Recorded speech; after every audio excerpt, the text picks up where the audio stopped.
Facebook will now ban the sale of protected Amazon rainforest land on Marketplace. Today, we are announcing measures to curb attempts to sell land in ecological conservation areas within the Amazon rainforest on Facebook Marketplace, the company said in a blog post Friday, adding that it will update its commerce policies to explicitly prohibit the sale or purchase of land on its platforms that is earmarked for ecological conservation.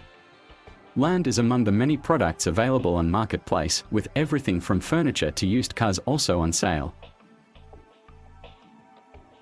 The announcement comes months after an investigation by the BBC found large parcels of land, including some that cover hundreds of acres within national forests, available for purchase on Facebook Marketplace. Facebook said Friday that it will check listings against an authoritative database of protected areas from the United Nations Environment Programme to confirm whether they violate its new policy.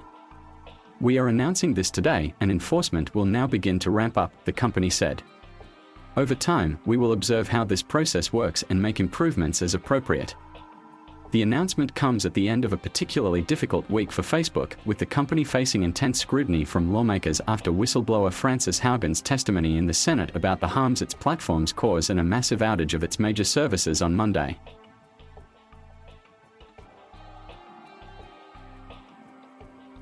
Thank you for watching. Please subscribe.